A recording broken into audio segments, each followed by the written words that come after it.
Salut, c'est Maximus. Dans cette vidéo, je veux te parler des nouveautés de DaVinci Resolve 16. Tu sais que je parle de DaVinci Resolve depuis la version 12.5 et du coup, ça fait un petit peu de temps quand même, hein, et puis ça fait un peu de temps qu'on se connaît parce que potentiellement tu suis ma chaîne depuis un petit bout de temps. Et du coup, je veux te parler des nouveautés, non pas des nouveautés dont tout le monde parle, mais de celles qui m'excitent le plus et qui me font le plus kiffer que j'attends avec impatience. Voilà.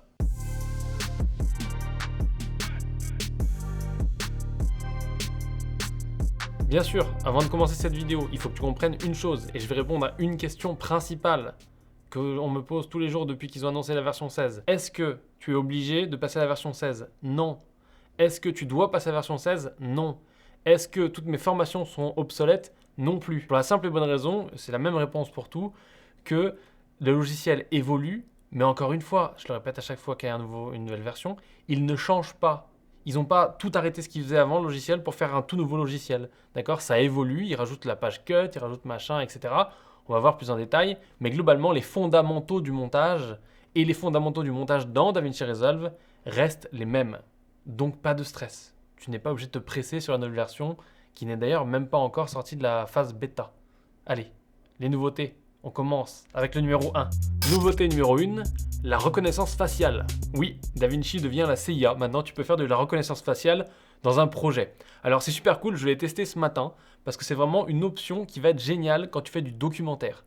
Du documentaire ou du vlog ou n'importe quoi où tu as plein de gens et où globalement le contenu n'est pas scripté. Pas genre une fiction ou autre. Mais même dans une fiction, ça peut être super intéressant parce qu'il y a deux choses qui sont manquantes et qui permettent à l'humain d'aller plus rapidement pour raconter des histoires ou faire ce qu'il a à faire au montage. C'est tout simplement, d'avoir la capacité de chercher dans ce qui est dit. Donc par exemple, il y a une interview de 4 heures, tu tapes le mot cheval et tu vois tous les moments où le mec a dit cheval. Voilà, ça c'est intéressant. Ça n'existe pas encore dans DaVinci, ça existe dans Avid, mais c'est très intéressant. Et la reconnaissance faciale est le deuxième truc qui peut être très intéressant, encore une fois, pour trier les gens. Crois-moi, le documentaire Netflix que j'ai fait où on n'avait pas ça, ça aurait été super pratique. Parce qu'en plus, ça marche pas trop mal. Donc du coup, ça, on le testera, mais d'abord, j'attends que ça sorte de la version bêta, parce que je vais pas te mentir, c'était un petit peu buggé ce matin quand même. Nouveauté numéro 2, l'intégration de Frame.io. Alors ça, je sais même pas comment te témoigner mon excitation. Enfin, non, tu la verras dans une prochaine vidéo que je vais sortir cette semaine ou je sais pas quand. Mais waouh, j'utilisais Frame.io avant. Je te mets un lien en dessous d'ailleurs si tu veux un mois gratuit de Frame.io et moi je gagne un peu d'argent. Mais alors là, c'est de la folie. En gros, en une phrase, ça te permet de faire quoi? Ça te permet de collaborer avec les clients et avec tes partenaires plus facilement pour critiquer un montage et faire les modifs. Voilà. Je ne peux pas t'expliquer ça mieux. Avant, c'était juste un service en ligne qui est intégré avec Final Cut, avec Premiere, avec Avid. Maintenant, c'est intégré à DaVinci Resolve. Et franchement, j'ai testé, j'ai tourné le tuto juste avant ça tue. La nouveauté numéro 3, la page cut. What? La page cut. Tu te souviens, si tu as regardé le live sur DaVinci Resolve quand ils annonçaient, j'étais un peu en mode vénère et en gros j'ai dit ça. Il y a la mouche Apple qui est venue et qui les a piqués. Ils essayent de justifier pourquoi ils essayent de réinventer comme Apple un logiciel qui marche très bien. Et franchement, j'aurais pas dû parce que c'est une super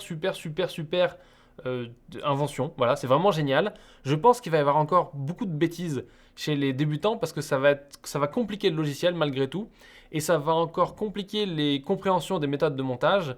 Crois-moi, d'après ce que je vois quand je forme les gens, c'est pas clair, voilà. Ça va être quand même une très belle opportunité et ça va pouvoir permettre globalement de l'utiliser dans un cas principal, c'est pour faire des montages rapides.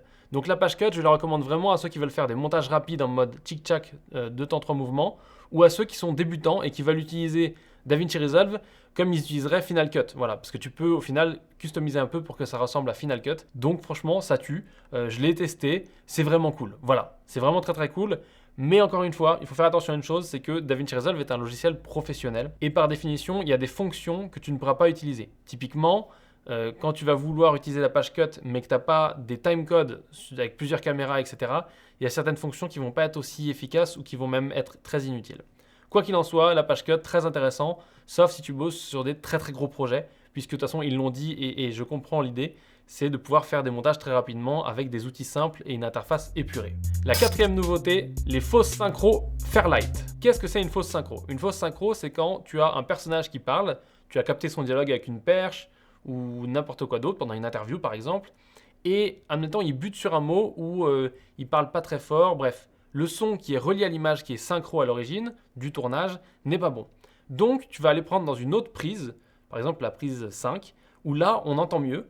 Et du coup, tu vas aller caler le son en synchro avec l'image, d'accord? Donc, c'est une fausse synchro parce que tu prends le son d'une autre prise pour le mettre sur la prise 1, par exemple. Donc, prise 1 et 5, tchic-tchac, hop, ça fait une fausse synchro. Et ça, c'est bien, mais il faut un peu des skills, tu vois? Faut avoir un petit peu un game pour le faire. Et si t'as pas un game, eh ben, ils ont inventé une petite triche, un petit truc qui est vraiment sympa, qui te permet de retimer le son pour être sûr que ça fonctionne et que ça match en termes de synchro avec les lèvres. Bien entendu, ça c'est quelque chose qu'on verra ensemble parce que je ferai un tuto parce que c'est un truc dont je voulais parler depuis très longtemps, la fausse synchro. C'est vraiment le cœur du montage, c'est vraiment un truc que si tu le fais pas quand il y a besoin de le faire, juste t'es moins un bon monteur que celui qui le fait quand il y a besoin de le faire. Voilà, c'est tout. Cinquième nouveauté, elle est intégrée à la page Cut, c'est les formats automatiques. Si tu es venu dans un des workshops que j'ai organisé à Paris, tu le sais parce qu'il y en a qui m'ont posé la question de comment faire des vidéos en carré dans DaVinci. C'était un peu compliqué, mais franchement, ils ont simplifié. On va pas dire que c'est facile maintenant,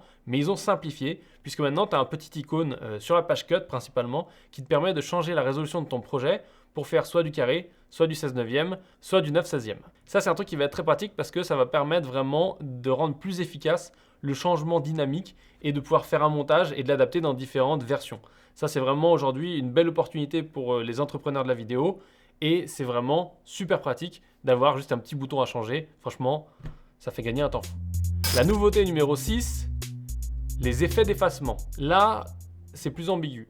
C'était une nouveauté, mais tu pouvais déjà le faire. Ceux qui ont suivi la formation, encore une fois, ma formation sur DaVinci Resolve 12,5, 14 et 15, ils savent que tu peux le faire puisque je montrais une technique pour le faire. Maintenant, là, ça va être différent parce que c'est fait à base de calcul de DaVinci Resolve.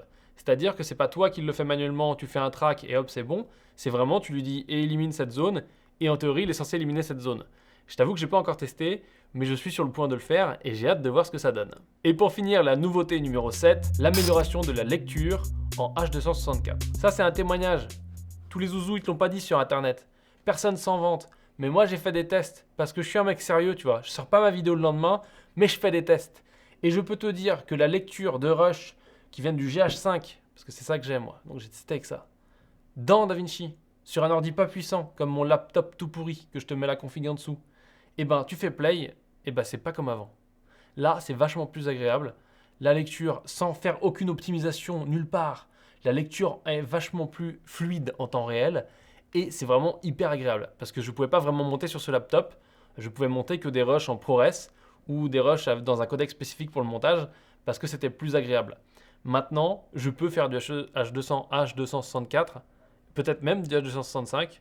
Donc je vais pas te mentir, je suis heureux. Maintenant que je t'ai parlé de toutes ces nouveautés, tu peux imaginer, moi, je suis un mec comme ça. Je vais t'en parler des nouveautés. Je vais te faire des vidéos. J'en ai déjà une sur Frame.io qui sort cette semaine. Mais du coup, ce que j'ai fait aussi, et tu as dû recevoir un mail si tu es dans ma newsletter. Si tu ne l'es pas, tu peux corriger ça en rentrant dans la newsletter juste en dessous. Je vais faire une nouvelle formation. C'est une formation qui va être différente de celle que j'ai fait avant. Donc potentiellement, si tu as suivi la formation DaVinci Resolve 12,5, 14 ou 15, qui était la même, qui a juste évolué, c'est pas grave si tu suis la nouvelle. Franchement, tu vas apprendre des nouveaux trucs. On va voir notamment la page cut. On va voir mes méthodes. C'est-à-dire que moi, je vais t'expliquer comment, en tant que monteur professionnel, j'utiliserai la page cut. Je vais te faire des démonstrations. On va faire des tests de choses. On va voir comment faire une vidéo carrée avec les nouvelles fonctionnalités. Un petit peu ce dont je t'ai parlé aujourd'hui. Bien sûr, je ferai aussi des tutos. Mais je vais faire une formation où vraiment, cette fois-ci, on va être... si tu veux, j'ai réfléchi, j'ai relu tous les commentaires, j'ai relu les questions, j'ai relu les notations et je vais faire une formation qui est meilleure que celle d'avant. C'est pas juste une nouvelle formation, c'est une formation où je prends tout ce que j'ai appris pendant 2 ans de feedback d'utilisateurs, de gens qui suivent les formations et je vais faire en sorte de mettre ça en application et d'améliorer. Donc ça, c'est une chose. Je vais refaire une formation qui va être axée montage et le petit objectif pour qu'on ait une démonstration et pour qu'on ait un objet de démonstration, c'est qu'on va faire le montage d'une vidéo, type interview avec un peu d'illustration. On va pas passer 4 heures à faire le montage. Je ne t'enseigne pas le montage de ce type de vidéo. Je t'enseigne le logiciel et j'utilise ça comme exemple. Donc, si ça t'intéresse, que tu veux pas galérer à chercher pendant des heures sur Internet les bons tutos pour DaVinci Resolve, même si maintenant tout le monde a décidé d'en faire et d'un coup tout le monde est devenu compétent, il n'y a pas de souci. Si tu veux faire ça et que tu veux chercher pendant des heures, tu peux aller chercher ça pendant des heures. Si tu veux suivre la formation, je serai très heureux de t'accueillir. Ce sera avec plaisir. Voilà. C'est tout ce que j'avais à te dire. Ah oui, non, sinon aussi, si t'aimes pas cette vidéo, tu peux te désabonner. Et si tu veux dire, ah ouais, mais Max, tu fais que vendre des formations, nanana, tu peux aussi te désabonner. Et tu peux oublier de mettre ce commentaire. Voilà. Parce qu'en fait, ça me saoule et c'est pas intéressant. Sur ce, moi je te dis à plus tard et c'est tout. Voilà. Ciao.